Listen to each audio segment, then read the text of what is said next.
Hi అండి, అందరికీ నమస్కారం. Welcome to my channel KSR Telugu యాత్ర. ఇది తమ్లైన్లో చూసింది నిజమే. అన్వేస్కి బిగిస్తున్న వచ్చు నిజమేనండి. ఎందుకంటే మనోడు బెట్టింగ్ యాప్స్ పైన బాగా స్పందించాడు. గట్టిగా ఫైట్ చేసి అందరు యూట్యూబర్ల మీద కూడా, బెట్టింగ్ చేసి యూట్యూబర్లు అందరి మీద కూడా మంచి ఫైట్ చేశాడండి. ఈ ఫైట్ చేయడం వల్ల ఏమైందంటే అందరికీ ఎగెనిస్ట్ అయిపోయి బాగా ఫేమస్ అయ్యాడు. ఫేమస్ అయ్యేసరికి జనాలు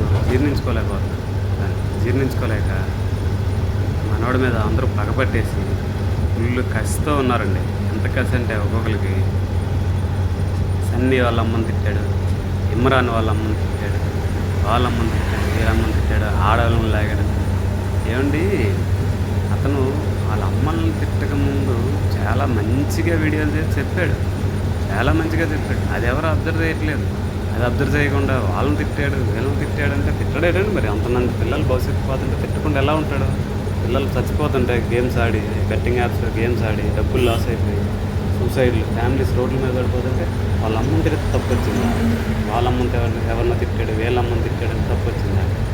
ఏబిఎన్ ఛానల్లో డిబేట్ పెట్టేసి ఆ డిబేట్లో బెట్టింగ్ యాప్స్ పైన డిబేట్ పెట్టి వెంకటకృష్ణ గారి డిబేట్లో ఆయన ఎవరు యువ సామ్రాట్ ఒక నెక్స్ట్ ఎవరో ఒక లేడీ వాణి ఏదో అనుకుంటారు పేరు, మానవ హక్కులలో వాళ్ళు ఇంకొక నలుగురు ఎవరో కూర్చొని పని బట్టలేని అందరూ కూర్చొని అన్వేషింది బెట్టింగ్ యాప్స్ మీద పెట్టినప్పుడు డిబేట్ బెట్టింగ్ యాప్స్ మీదే కొనసాగించాలి. ఆ బెట్టింగ్ యాప్స్ చేసే వాళ్ళకి ఎలా అరికట్టాలి అది మానేసి అన్వేష్ వాళ్ళమ్మని తిట్టాడు, వీళ్ళమ్మని తిట్టాడు. ఈ వాణి గారు ఈవిడ నేను కేసులు పెడతాను, అన్వేష్ ఇండియాకి వచ్చాక నేను అరెస్ట్ చేపిస్తానంటే మీరు కేసులు పెట్టినా ఏం అరెస్టులు అవ్వండి. ఎందుకు అవుతాయి? ఆయన చేసిన ఫైట్ సోషల్ ఫైట్ చేశాడు. సోషల్ ఫైట్ చేసినప్పుడు ఆయన తిట్టినోడు కాసినోడికి లేని బాధ మీకు ఎందుకంటే ఎంత కేసులు పెట్టాల్సి వస్తే ఇమ్రాన్ పెడతాడు, వాడెవడాడు లోకల్ బాయ్ నాని పెడతాడు, ఇంకోడు సన్నీ పెడతాడు, ఇంకొకడెవడు రైతు బిడ్డ వాడు పెడతాడు. వాళ్ళకి లేని మీకెందుకు కేసులు పెడతాం, అది పెడతాం. మీరు మీకు చేతనైతే మీరు బెట్టింగ్ యాప్స్ని ఆపండి. ఫైట్ చేసేవాడు సపోర్ట్ చేయండి. యువ సామ్రాట్ నీకేమైందయ్యా? నువ్వు బ్రహ్మాండంగా ఫైట్ చేసేవాడివి, నువ్వు కూడా అమ్ముడుపోయావు. బ్రహ్మాండంగా ఫైట్ చేసేవాడు నువ్వు కూడా అమ్ముడుపోయి అలా చేస్తావా? లేకపోతే వెంకటకృష్ణ గారు మంచి కూర్చొని దీర్ఘంగా మాట్లాడుతూ ప్రపంచ యాత్రికుడు కదా, ఆడే కదా, ఆడదే ఉంది, దేశాలు తిరుగుతుంటాడు చూపిస్తుంటాడు అనేసి మళ్ళీ అవును దేశానికి వెళ్తాడు, ఒక గైడ్ని ఒక అమ్మాయిని పట్టుకుంటాడు. ఆ అమ్మాయికి ఏమో మన భాష రాదు, దాన్ని గుంట అంటాడు, పిల్ల అంటాడు, గుంట అంటాడు, ఆటగాడిని అంటాడు. గుంట అంటే తప్పేముందండి? మా ఉత్తరాంధ్రలో మా విజయనగరం, శ్రీకాకుళం, మా విశాఖపట్నం, మా ఉత్తరాంధ్రలో గుంట అంటే అమ్మాయి అని. అది కోస్తాంధ్రలోకి వచ్చినప్పటికి అమ్మాయి అంటారు, రాయలసీమలోకి వెళ్ళినప్పటికి అన్నీ అంటారు, తెలంగాణలోకి వెళ్ళినప్పటికి కోరి అంటారు. మా యాసలో గుంట అంటే అమ్మాయి, మా యాసలో గుంట అంటే తప్పేమీ కాదండి. ఇక్కడ గుంట అని అనొచ్చు. దాన్ని మీరు గుంట అంటాడు, ఆటగాడు అంటాడు, ఆటగాడు అన్నాడు. ఆటగాడు అంటే ఏ ఆటగాడు? మీరు ఊహించుకునే దాన్ని బట్టి ఉంటుంది. ఆటగాడు అంటే ఆటగాడిని పూర్తి చేసేసింది అతను మామూలుగా అన్నాడు ఆటగాడని. ఆటగాడిని ఆ పదాన్ని మీరందరూ బూత్ కింద సృష్టించి బూత్ చేసింది మీరు. ఆయన జనరల్గా ఆటగాడు అన్నారు. సచిన్ టెండూల్కర్ ఆటగాడు కాదా? విరాట్ కోహ్లీ ఆటగాడు కాదా? ఇక ఆవిడెవరు సైనా నెహ్వాల్, సానియా మిర్జా వీళ్ళు ఆటగత్తులు కాదా?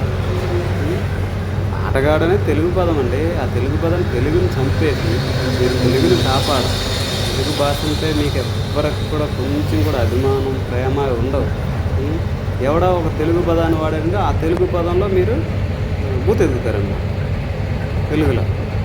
తెలుగుని కాపాడండి అయ్యా మీకు చేతనైతే. బెట్టింగ్ యాప్లను ఆపండి. బెట్టింగ్ యాప్ల వలన నష్టపోయిన వారు ఫ్యామిలీస్ని కాపాడండి. అవన్నీ మానేసి అన్వేష్ మీద డిబేట్ పెట్టి మీరు ఎంతమంది డిబేట్ పెట్టినా అతనికి పోయేది ఏమీ ఉండదండి.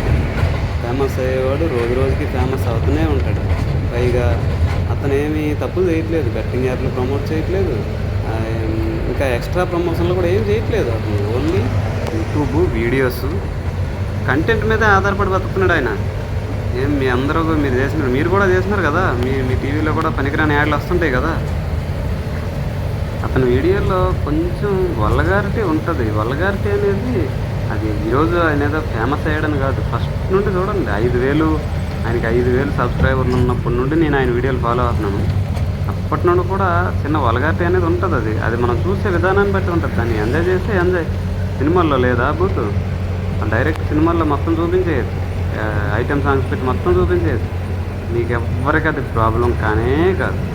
అన్వేష్ మాత్రం జస్ట్ ఏదో లైట్గా ఒక మాట అంటే గుంట అంటే వెంకటకృష్ణ గారికి ఏమో బూత్ వచ్చింది. అది వాళ్ళ అమ్మని ఎవరినో తిట్టాడని చెప్పి ఈవిడికేమో కోపం వచ్చేసింది. ఏమండి మరి అంతమంది పిల్లలు పోయినప్పుడు మీకు రాలేదా కోపం? రాదా? బయట పిచ్చుకుక్కల్లా బయట దేశాల నుండి వచ్చిన వాళ్ళని మన వాళ్ళు ఏమో పిచ్చుకుక్కల్లా రేపులు చేసేస్తున్నారు మన దేశంలో. మీకు ఏమైనా చేతనైతే వాళ్ళ మీద ఫైట్ చేయండి అమ్మా. ఇమీడియట్లీగా యాక్షన్ జరిగిపోవాలంతే. కేసు ఫైల్ అవన్నీ వద్దు, మీరు జైలు దగ్గర ధర్నా చేయండి. ఇమీడియట్లీగా అలా ఎవరి మీద బయట దేశంలోనైనా మన దేశంలోనైనా ఎవరైనా కానీ వాళ్ళ మీద అత్యాచారాలు చేసినప్పుడు ఇమీడియట్లీగా ఉరి తీసేస్తాం, లేకపోతే ఇమీడియట్లీగా ఎన్కౌంటర్ చేస్తాం. ఏదో ఒకటి చేసి జనాల్లో భయం వచ్చే ఏర్పాటు చేయండి మీరు. అటువంటి ఎదవలకు భయం వచ్చినట్టు అవి చెయ్యరు మీరు. ఎవడో ఒక మంచోడు ఎదుగుతుంటే పైగా ఈయన విపరీతం డబ్బులు సంపాదించేయడం మీకేమో గ్లద్దు పెట్టుకుంటున్నారు. ఆయన ఏం డబ్బులు సంపాదించేయలేదు, ఆయన ట్యాక్సే కడుతున్నాడు. కడుతున్నాడు కదా, హైయెస్ట్ ట్యాక్స్ పే చేస్తున్నాడు. యూట్యూబ్లో ఎవరు కడుతున్నాడు అంటే ట్యాక్స్ ఎవరో కట్టట్లేదు, అందరూ సవాలా చేస్తున్నారు. మనోడు హ్యాపీగా వచ్చిన డబ్బులతో ట్యాక్స్లు కడుతున్నాడు. ట్యాక్స్లు కట్టి వాళ్ళ ఫ్యామిలీ ఈ రోజుకి ఒక చిన్న ఇంట్లో ఉంటున్నారు తగరపోతుంది. సంపాదించుకుని ఉంటే మనోడు కూడా ఆ సన్నీ యాదవ్లో పెద్దది ఒక 10 ఫ్లోర్లు బిల్డింగ్ కట్టేయాలి. సన్నీ యాదవ్ 5 కట్టాడు కానీ అన్వేష్ సంపాదనకి అన్వేష్ కట్టుకుంటే దాచుకుంటే డబ్బు దాచుకుంటే 10 ఫ్లోర్లు కట్టేయాలి. ఒకవేళ ఆయన వీడియోలో వల్గారిటీ ఉంది అనుకుందాం, వాళ్ళ అమ్మాయిలు కూడా రెగ్యులర్గా అతని వీడియోలు చూస్తారు కదా, వాళ్ళ పిన్నిళ్ళు చూస్తారు కదా, వాళ్ళ ఇంట్లో ఉన్న వాళ్ళు ఆడాలి కదా. వాళ్ళు ఒకవేళ ఏమంటే రుద్ర బాబు నువ్వు చేస్తున్న తప్పు ఇలా చేయని చెప్తారు కదా. వాళ్ళు చెప్పట్లేదంటే జస్ట్ ఎంటర్టైన్మెంట్, అది అంతే. ఆ వీడియోలో ఎంటర్టైన్మెంట్ అంతవరకే తప్ప ఆయన ఏం చెడు చూపించట్లేదు కదా. బాబు బయటకు వెళ్తే ఎలా బతకాలి, ఎలా ఉండాలి అని చూపిస్తున్నాడు. దానిలో తప్పేముందండి? అది దాన్ని మనం తప్పులు ఎత్తికేసి డిబేట్లు పెట్టేసి చాలా రాంగ్. అయితే సపోర్ట్ చేయండి, లేకపోతే సైలెంట్గా ఉండండి. మీరైనా ఫైట్ చేయగలిగితే సంఘ విద్రోహ శక్తుల మీద ఫైట్ చేయండి. ఇది మన దేశం కోసం తిరిగి 127 దేశాలు ఇప్పటి వరకు తిరిగి ఆ దేశాల్లో మన గౌరవాన్ని పెంచుతున్నాడు, చూపిస్తున్నాడు కదా. ఏ దేశానికి వెళ్ళినా ఎయిర్పోర్ట్లోకి వెళ్తే అక్కడ పాస్పోర్టు లైన్లో పరిస్థితి ఏంటనేది, మనల్ని ఎంత వెనకాల నిల్చోబెడుతున్నారు అనేది. ఇలాంటివి ఈ పనికొచ్చే వాటి మీద డిబేట్లు మానేసి పనికిరాని వాటి మీద డిబేట్ పెట్టి కూర్చుంటే మన దేశానికి జరిగే గౌరవం ఇదే. అందుకే మన దేశం వెనక్కిపోయేది. ఎవడో ఒకడు పైకి లేస్తున్నాడు అనుకోండి, ఆ పైకి లేసేవాడిని తొక్కుతా ఉంటారు. అంతేగాని చీడ పురుగులను తొక్కేస్తే మన దేశం పైకి వస్తుంది. చీడ పురుగులు మీరు వెళ్ళరు. చీడ పురుగులు అంటే మనకి ఇష్టం, అవి ఉండాలి సమాజంలో. వాటిని మనం నాశనం చెయ్యం. మంచి వాళ్ళు ఉంటారు కదా, ఇటువంటి వాళ్ళు పడి వీళ్ళని పనికి రాకుండా చేసేయాలి. ఇదే మన సమాజం యొక్క దౌర్భాగ్యం. అన్వేష్ భయ్య నువ్వైతే మాత్రం ఎవరైనా నన్నే పట్టించుకోకు. నువ్వు పట్టించుకోలే, ఆ సంగతి నాకు తెలుసు. ఎందుకంటే నీ వీడియోలు నేను ఆల్మోస్ట్ చూసాను, మొత్తం చూసినవే. ఎవరిని పట్టించుకోవు, నీ పని నువ్వు చేసుకుని పోతావు. నువ్వు చెయ్యాలనుకున్న రోజు నీ ఫైట్ చెయ్యి. నీకు మా లాంటి వాళ్ళ సపోర్ట్ అందరిది ఉంటుంది. కాకపోతే మేము జస్ట్ మాట సాయం తప్ప అంతకుమించి ఎక్కువ సాయం అయితే మేము చేయలేము. కానీ మా సపోర్ట్ అయితే నీకు 100% ఉంటుంది. నువ్వు ఇలాగే దూసుకెళ్ళిపో. నువ్వు ఇండియాకి వచ్చినా నిన్నేం అరెస్ట్ అంత సినిమా ఏం లేదు. నీ జోలికి ఎవరు రాలేరు, నిన్ను ఎవరు టచ్ చేయలేరు. అంత సినిమా అయితే లేదు. అప్పట్లో నేను భయపెట్టారు శ్రీరెడ్డి లాంటి వాళ్ళు. ఇప్పుడు వాళ్ళంతా దండాలు పెట్టుకుంటున్నారు. ఎందుకంటే వాళ్ళు కాస్త వాళ్ళంతా కూడా స్లిప్ అయ్యి వాగిన వాళ్ళు. వాళ్ళందరూ నువ్వు ఎవరి మీద నోరు స్లిప్ అవ్వలేదు, ఎవరి మీద కూడా నువ్వేమి ఎలిగేషన్స్ లేదు. హ్యాపీగా నీ జాబ్ నువ్వు చేసుకొని నువ్వు హ్యాపీగా ఇండియాకి తిరిగిరా. నీ అన్ని కంట్రీస్ అయిన తర్వాత నీకు ఇక్కడ ఇండియాలో ఘన స్వాగతం లభిస్తుంది. నిన్ను ఎవ్వరూ టచ్ చేయలేరు. అంతవరకు అయితే గ్యారంటీ ఉంటుంది మా సైడ్ నుండి. ఓకే బై, నువ్వైతే నీ ట్రావెలింగ్ కంటిన్యూ చేయి. వీడియోస్ మాత్రం నువ్వు ఆపొద్దు. ట్రావెలింగ్ చేసుకుంటా కూడా ఈ బెట్టింగ్ యాప్లు చేసే వాళ్ళ మీద మాత్రం ఉక్కుపాదం అయితే మోపు. మేము కూడా వీలైనంత వరకు వీళ్ళ మీద వీడియోలు చేయడానికే ప్రయత్నిస్తాం. వీళ్ళందరి మీద అన్వేష్ అయితే తోపు. అన్వేషణ అయితే ఎవరు ఆపలేరు, అందులో అయితే గ్యారంటీ అండి. లేకపోతే పిచ్చి డిబేట్లు, పనికిమాల డిబేట్లు అన్వేషణ చేయడం అనేసి బెట్టింగ్ యాప్లో ఆడే వాళ్ళ మీద అయితే చేయాలని అయితే కోరుకుంటున్నాను. ఓకే ఫ్రెండ్స్, ఈ వీడియో అయితే ఇక్కడితో ముగిస్తున్నాను. లైక్ చేయండి, షేర్ చేయండి, సబ్స్క్రైబ్ చేయండి, కామెంట్ చేయండి.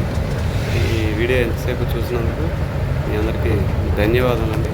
ఉంటాను, నెక్స్ట్ వీడియోలో కలుద్దాం. Bye bye.